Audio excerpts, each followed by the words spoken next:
तेरा भाग्य कोई बड़ा सहारा नहीं कर सकता।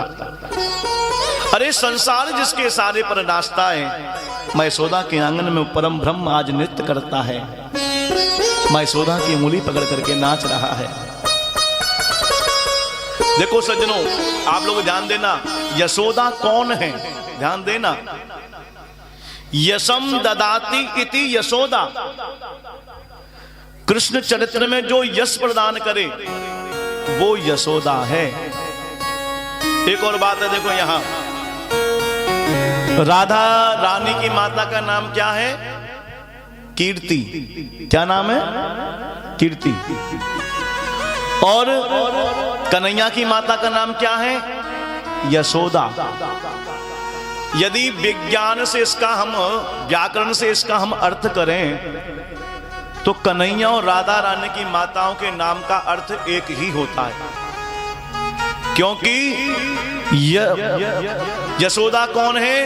जो यश दे, और कीर्ति कौन है?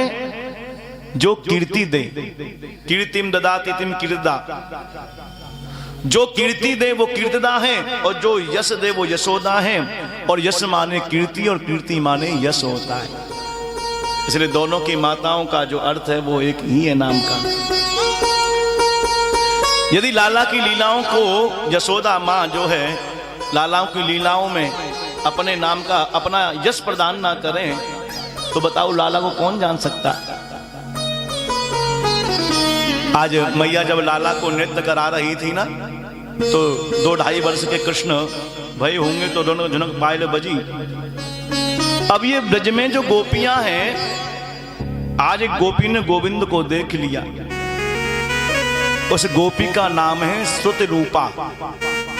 ध्यान देना, ये वेद के जितने मंत्र हैं ना, ये मंत्र ही साक्षात ब्रज में गोपी बन करके आए हैं। और गोपी का मन रूपी मयूर नाचने लगा, दौड़ी दौड़ी गोपियां जो है अपनी मंडली में गई। गोपियां बोली क्या बात है, क्यों इतनी खुश हो रही हो? गोपी बोली देखो शास्त्रों में लिखा है, षण्मुखी को तुमेकम नंद निकेतांगणमया दृष्टम गोधुलीं दूसृतांग निर्तति वेदांत सिद्धा। गोपी कहती आज मैंने एक दृश्य देखा। गोपी ने बोली क्या देखा? बोली गाय की धूल से दूषित अंग वाला, वेदांत का प्रतिपादित करने वाला आज वो परम ब्रह्म आज यशोदा के आंगन में नृत्य कर रहा था, नाच रहा था। इस बात को सुनकर के गोपियों के नेत्र सजल हो गए। गोपियों ने सोचा कि क्या हमें भी कन्हैया का दर्शन मिलेगा, लेकिन दर्शन करें कैसे? यशोदा तो बड़ी भाग्यवती है जिसके आंगन में कृष्ण नाचता है, पर लाला का हम दर्शन करें कैसे? अब सब आपस में विचार कर ही रही थी कैसे जाएं दर्शन करने के लिए, क्योंकि सासू जी तो घर से कहीं बाहर जाने नहीं देती, और कोई कोई सासू जी तो बड़ी खतरनाक होती हैं। हाँ, खुद तो सब जगह चली जाती है, लेकिन बहुओं को कहीं नहीं जाने देती है। बहुओं ने सोचा कैसे भी हो कृष्ण का दर्शन तो करना है। देखे बिन काना आज मन नहीं माना, इन आंखों से आज हमने ब्रह्म पहचाना है। कृष्ण पद कमलों में मन को लगाना, इन गोपियों का ताना ये उलाना तो बहाना है। सो उलाने के बहाने कृष्ण के दर्शन करने के लिए जा रही है गोपियां, सब उलाने के बहाने जा रही हैं। अब देखो सासू जी गई थी सवेरे से मंदिर पूजा करवे के ताई। अब जो जितनी ब्रज की गोपियां ने सबने क्या किया, घर में जितनी मटकी रखी थी मटकी जो मिट्टी की सब लई और एक एक करके सारी फोड़ दी अपने आंगन में। अब सासू जी आई पूजा करके, बहू ये मटकी कौन किसने फोड़ी है? अब बहू कहने लगी वो नंद को लाला आयो और सारी मटकी को फोड़ करके चलो गयो। सासू बोली अच्छा नंद के छोरा की इतनी हिम्मत, देख बहू मैं जाऊंगी तो बात ज्यादा बढ़ जाएगी, ताते ऐसा कर तुम मेरी तरफ से तू ही उलाना दे करके आ जा। अब तो छूट मिल गई उलाना देने की। कृष्ण पद कमलों में मन को लगाना, इन गोपियों का ताना ये उलाना तो बहाना है। कैसे भी हो उलाने के बहाने से कृष्ण का दर्शन तो होगा। अब सब दर्शन करने के लिए जा रही है। ब्रज में जो नई नई बहू होती है ना, उनको शादी से जब आती है नई नई बहू तो उनको साल 2 साल तक घर से बाहर नहीं निकलने देते, ऐसा नियम होता है गांव में। अब आज तो दर्शन करने का बहाना मिल गया, मटकी फुटकी से उलाना देने के लिए जा रही है। अब आज यशोदा मैया ने घर में अब गोपियों ने प्रवेश किया। अब मैया जो है यशोदा अपने घर पे कर रही थी पूजा, खिड़की से देखा कि नई नव बहू मेरे घर पे आ रही है। मैया ने सोची आज का बात है, आज तो हमारे घर पे कोई पूजा भी ना है, ना कोई जन्मदिन है, ना कोई सत्यनारायण कथा है, लेकिन फिर ये नई नई बहू क्यों आ रही है? क्योंकि जब कोई नई नई बहू आती तो बड़ा आश्चर्य होता है। आज क्या बात है ये बहू हमारे घर पर आ रही है? यशोदा कहने लगी आओ बहना, कैसे आई हो बोलो। गोपियां महल में प्रवेश करते ही बोली पहले ये बताओ तुम्हारा लाला कहाँ है? वहां तो कई गोपियां पहुंच गई, किसी ने 1 मटकी फोड़ी, किसी ने 2 मटकी फोड़ी, किसी ने 3 मटकी फोड़ी। एक गोपी ने तो घर की सारी जितनी मटकी रखी थी सब फोड़ दी और चौराहे पे आके सब मिल गई और सब उलानो देने के लिए आएगी। मैया बोली क्यों, मेरे लाला ने क्या किया है? गोपी बोली पहले ये बताओ लाला है का? मैया बोली पलना में सोए रो दिखे। मैया ने आवाज लगाई, सो पलना में से लाला निकल करके आए और जैसे गोपियों को झुंड देखा अपने द्वार पर, सोई घबरा गई। बोले आज ये गोपी आएगी, ये शिकायत करेंगी, फिर डांट पड़ेगी मार पर डंडा से। और तो गोविंद थर थर कांप रही है। आचार्य सुखदेव कहते हैं राजन एक बार तुम दर्शन करो इस दृश्य का, इस झांकी का। अरे काल भी जिसके भय से भयभीत होता है वो यशोदा की साड़ी का पल्लू पकड़ करके थर थर कांप रहा है, इस डर से कि ये शिकायत करेंगी तो आज फिर पिटाई होगी। यशोदा ने लाला के सर पर हाथ पैरों बगल में खड़े हो गए, डर लग रहा है। मैया बोली का उदम करो, मेरे लाला ने बताइयो। गोपियां उलाना दे रही हैं। गोपियां कहने लगी मैया ये हमारे घर को चलो जावे और हमारे जो गाय हैं ना उनके बछड़ान को खोल जावे। मैया बोली तुम्हारे गाय के बछड़ान को खोल जावे तो ये कछु काम ही तो करे। गोपी बोली नहीं, इनको जब पता चले कि गाय धोवे को समय है गयो है, बस 5 मिनट पहले जाते हैं और बछड़ों को छोड़ देते हैं, बछड़ा सारा दूध पी जाते हैं, हमारे बच्चों को दूध ही नहीं मिल पाता। मैया बोली सुनो, यदि ऐसा उदम लाला क्यों करे तो तुम याकू थोड़ा सा डांट दियो करो, थोड़ा सा फटका लगा दे करो। यदि आंख दिखा करके इसको डांट दोगे तो फिर ये उदम नहीं करेगा। गोपी बोली यदि हम आंख निकाल करके लाला को डांटे तो ये हंस जामे और हंसने के बाद में हमारी सारी गुस्सा ठंडी पड़ जावे। मैया बोली तो मैं क्या करूं बताओ। गोपी बोली हमारे घर जाकर के चोरी करेंगे। मैया बोली छोटो सा लाला चोरी करना कैसे सीख गए हो जे? यदि ऐसा कियो करे तो तुम जाकू ने राजी से माखन दे दियो करो। राजी से यदि तुम माखन दे दोगी तो ये चोरी नहीं करेगा। गोपियां बोली नहीं, हम जब इनको राजी से माखन देवे ना तो टेढ़ो मुंह करके बोले मुझे तो चोरी को ही अच्छा लगे, राजी को माखन अच्छा ना लगे। राजी को मीठो ना लगे, मुझे तो चोरी को ही मीठो लगे। मैया बोली तो कुछ शर्म ना आए रही? अरे जरा से माखन के खातिर तू मोई उलानो देने के लिए आ गई। मेरा छोटा सा लाला है, जाने कितना तेरो माखन खाए होगा। ज्यादा से ज्यादा 50 ग्राम। मेरे घर में 50 मटकी रखी है, जा जितना चाहिए सो ले तनो ले जा। गोपी कहने लगी मैया आप तो नाराज है गई। अरे आपको लाला चोरी करके भी माखन खावे तो बुरा ना लगे, पर ये स्वयं थोड़ी खावे। ये चोरी करे जाओ तो जाके संग में पूरी मंडली है, और इनकी मंडली का नाम क्या है मालूम है? बोले क्या है? बोले बाल गोपाल चोर प्रसार मंडल, और उसके अध्यक्ष भी यही हैं। ऊपर बंदल मंडली और नीचे ग्वाल मंडली।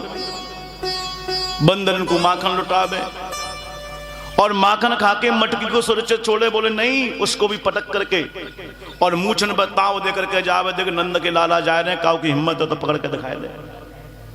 ऐसा सो पाव देवे। हिसाब लगाओ, छोटो सा बालक है। मैया ने कही एक काम कियो करो तुम, यदि जे ऐसा उदम करो करे तो तुम अपनी ये मटकी है ना, इस मटकी को छींके से टांग दिया करो। छोटा सा लाला या को हाथ नहीं पूछेगा तो मटकी कैसे उतारेगा? गोपी बोली ये भी करके देख चुकी हैं हम। आपके सामने ये 3 बिलान के हैं ना, बाहर जाकर के चौकड़ी भर करके है जामे, नीचे एक उखल खड़ो करें, फिर बाकी ऊपर दूसरो सखा खड़ो करें, और सबके ऊपर खुद खड़े हैं जामे, बड़े प्रेम से माखन खावे। मैया बोली अच्छा। एक गोपी बोली अजी एक बार की बात है, हमें तो इतनी गुस्सा आई, हमने दही की मटकी जो है पीपलते बांध दी और लटका दी। हम सब खिड़की के पीछे खड़ेंगे, देखेंगे कि आज लाला कैसे माखन उतारेगा। सो एक लाला आए और जाने कहां से 50 हाथ को बांस को डंडा ले आए, डंडा ले आए बांस को, और जड़ से मटकी से नीचे से मार दिया। सो मटकी फूट गई और तो नंबर बाई नंबर सब मार दही को पी गए। मैया बोली इतनी बुद्धि है जाने से लाला में। एक गोपी बोली बुद्धि की बात क्या बताऊं यशोदा जी, इनके पेट में जो दाढ़ी है ना वो 1.5 हाथ की है। एक बार मेरे पति को जन्मदिन हो, थोड़ा सा एक बार मेरे पति को जन्मदिन हो, अब जन्मदिन की खुशी में खूब हमने 56 भोग बनाए। आपके लाला आकर के पाटा पे बैठ गए और कहने लगे भाभी जी हमारा भोग लगाओ, हमें भूख लग रही है। मैंने थोड़ा कहा कि अभी अभी सत्यनारायण की कथा होगी, भगवान को भोग लगेगा, ब्राह्मण को भोजन जमा जाएगा, बाकी बाद में सबको प्रसाद मिलेगा। कन्हैया बोले ये हम भगवान से कम थोड़े ही हैं, पहले हमारा भोग लगाओ। सो मैंने थोड़ा इनको डांट दिया। अब मैंने डांट दिया नहीं नहीं ऐसे नहीं मिलेगा। सो कन्हैया झट पाटा से उठे, बोले होगी सो देखी जाएगी भाभी जी, आज तो कोई मजा चखाना है। सो नाराज होकर के चले गए। अब जन्मदिन की खुशी में मेरे पति ने रात्रि में भोजन बड़ा प्रेम से किया। पतिदेव सो गए, मैं भी सो गई। रात्रि के 12 बजे आपके लाला जाने कहां से आए, खिड़की में से होते हुए, और मेरे पति की दाढ़ी और मेरी चोटी दोनों बांध दिए और चले गए। रात्रि में बांध करके चले गए। पति की दाढ़ी और मेरी चोटी दोनों बांध दी। रात्रि के 1:30 बजे मेरे पति को लगी जोर की प्यास, तो पानी पीने के लिए उठे, और जैसे ही उठे उनकी दाढ़ी और मेरी चोटी दोनों खींचे। मेरे पति मेरे से कहने लगे क्या कर रही हो? मैं कह रहा हूं क्या कर रहे हो? ऐसे करते करते करते उनकी आधी दाढ़ी मेरी चोटी में आ गई, खड़क करके ऐसे ऐसे उधम कर। मैया बोली हे भगवान ये 3 बिलान को लाला इन बूढ़ी को पागल बनावे। एक गोपी बोली मेरे घर पे परसों सत्यनारायण की कथा आई, मैं पंजरी भूंज रही चूल्हे पर, आपके लाला जो है कहीं से पता नहीं है कुत्ता के 2 पिल्ला ले आए और सिंहासन सत्यनारायण के सिंहासन पे बैठा दिए, भगवान के सिंहासन पे, और खिड़की पर चढ़ करके बोले भाभी जी राम राम, अपने सत्यनारायण के दर्शन कर लीजिए। और मैं पंजरी छोड़ करके भागी, देखो तो सत्यनारायण के सिंहासन में 2 कुत्ता के पिल्ला बैठे हैं। ऐसे ऐसे उधम ऐसे ऐसे उधम मचावे। अब मैया ने लाला की तरफ देखो गुस्सा के मार, और गुस्सा से बोली, चोरे लाला, ये गोपी ठीक कह रही है? ऐसा उदम करे तू, ये गोपी ठीक कह रही है का? कन्हैया बोले, मैया तेरी सौगंध खाए के कह रही हूं, मैं तो ये भी नहीं जानू कि इनको घर कौन सी गली में है। ये सब झूठ बोल रही है मैया। इनको पतियारो करे, मैं तस्कर ये सा, चोर नाम मेरो धरे, जिमेरो होन न देंगी ब्याह। अरे मैया, ये गोपी बड़ी चालाक है, तू इनकी बातन में आ जाया करे। ये चतुर हैं गोपी, ये चोर चोर कहती रहती हैं, लाला मेरी मैया ये मेरी बदनामी करें, तू इनकी बातन में आ जाया करे। मैया के सामने कृष्ण सफाई प्रस्तुत करते हैं। मैया ने लाला को कान पकड़ लिया। सुखदेव कहते हैं, परीक्षित इस दृश्य को देखना। माँ यशोदा ब्रह्म का कान पकड़ती हैं, कृष्ण डर के मारे थर थर कांप रहे हैं। मैया ने कहीं ज्यों ज्यों बड़ो हो तो जावे, सो उदम मचा तो जावे। हमारे घर पे माखन की कमी थोड़ी ही है। 9 लाख गाय नंद बाबा के नत नित माखन होए। नंद बाबा के यहाँ पर 9 लाख गाय हैं। अब बताओ 9 लाख गाय कितनी हो गई? कितनी वैभवशाली माता यशोदा है। भगवान ऐसी ऐसी लीला करते हैं। भगवान ने एक और लीला की है। भगवान ने ब्रज की रज का बड़ा महत्व है, होता है, ध्यान देना सज्जनों। ब्रज में भगवान के समय की 2 चीजें ध्यान देना। कौन कौन सी है बताओ? जो भगवान के समय में थी और अब भी हैं। बताओ कौन सी 2 चीजें? अरे भगवान के समय की एक चीज है जमुना महारानी, वो भगवान के समय में थी।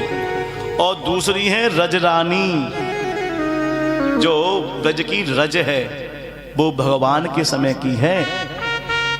रज का बहुत बड़ा महत्व बताया है हमारे संतों ने, हमारे ऋषियों ने। रज का बहुत बड़ा भाव है। कहते हैं कि रमन रेत लेट्यो नहीं, करो न यमुना पान, रे नर तू समझो नहीं, या ब्रज को तत्व महान। जो व्यक्ति रमण रेत में लेटे नहीं, जिन्होंने यमुना जी का पान नहीं किया, समझो उन्होंने ब्रज के महत्व को समझा ही नहीं। भगवान ने यहां मृदुक्षण लीला करके ब्रज की रज का महत्व बढ़ाया। इधर भगवान ने यमलार्जुन का उद्धार किया है। देखो एक बात मैं बताऊं, भक्ति 3 प्रकार की है, मनसा, वाचा और कर्मणा। यानी कि मन से, वाचा माने वचन से, और कर्मणा माने कर्म से। माता यशोदा ने अपनी 3 प्रकार की भक्ति को कृष्ण में लगा दिया। देखो मैया ने रात्रि को दूध पिलाकर के सुलाया, और उठ करके मैया जो है सुबह दही बिलो रही हैं, क्योंकि लाला उठेगा तो माखन मांगेगा।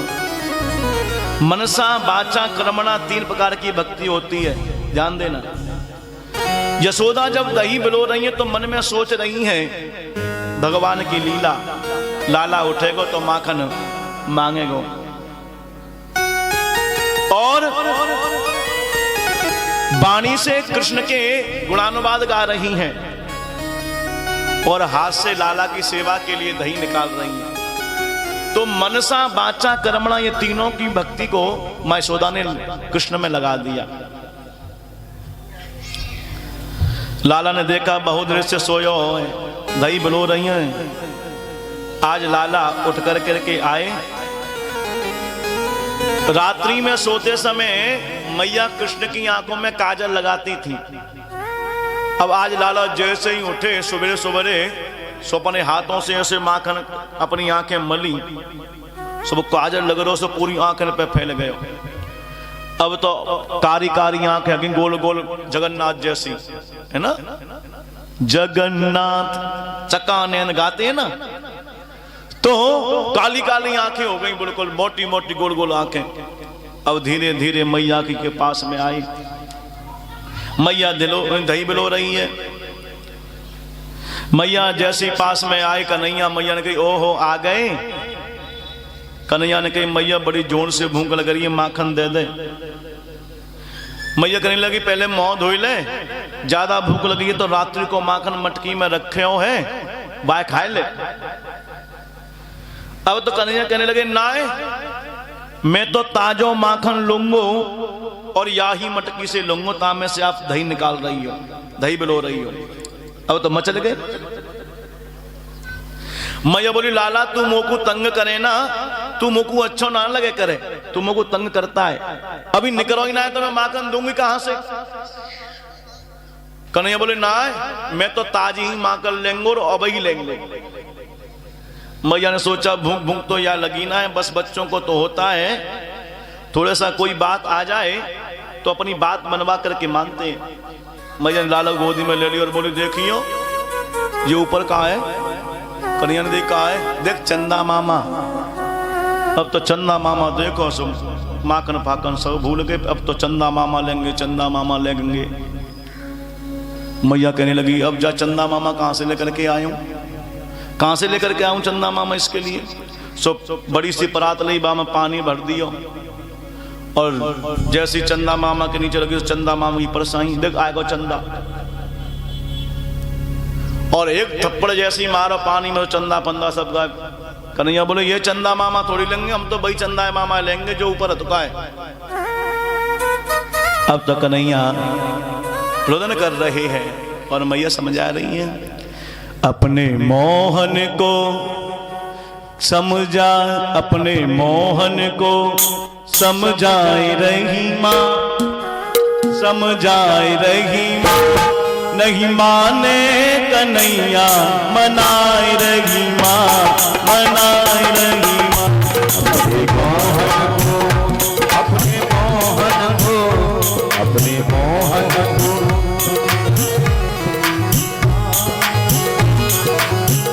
नहीं माने कन्हैया मनाए रही माँ, नहीं माने कन्हैया मनाए रही माँ।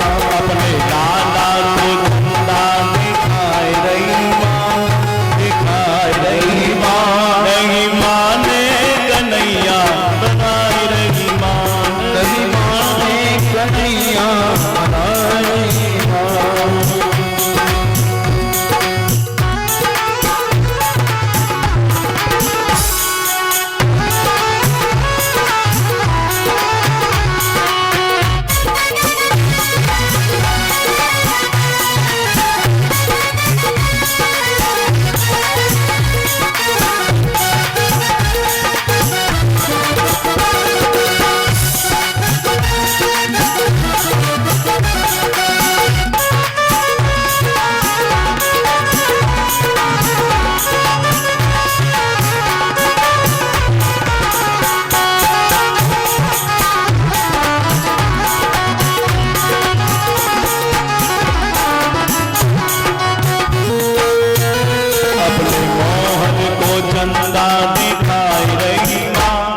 दिखाए रही माँ, नहीं माने कन्हैया मनाए रही माँ, माने कन्हैया मनाए रही माँ।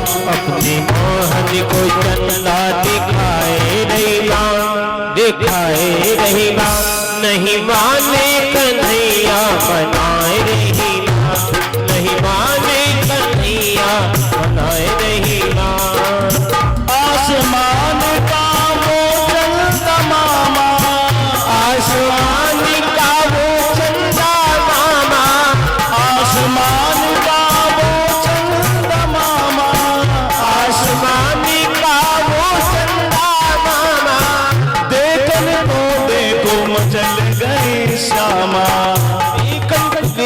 मचल गए श्यामा, देखन को देखो मचल गए श्यामा, देखन को देखो मचल गए श्यामा।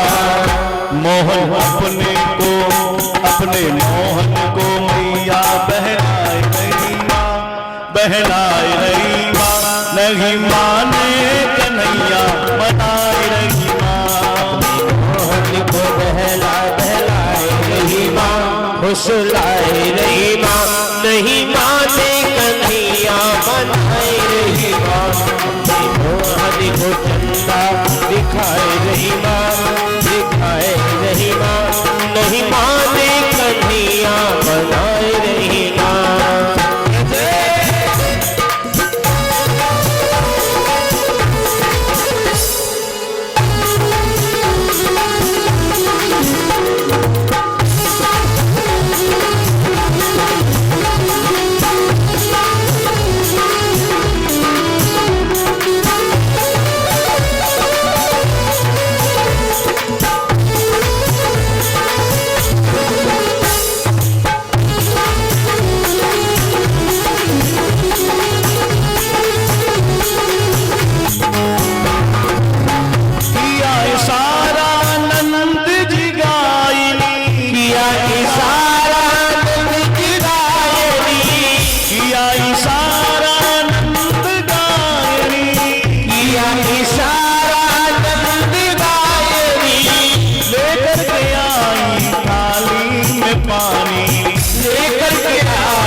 उसमें परछाई दिखाए रही माँ, दिखाए रही माँ, नहीं माने कन्हैया मनाए रही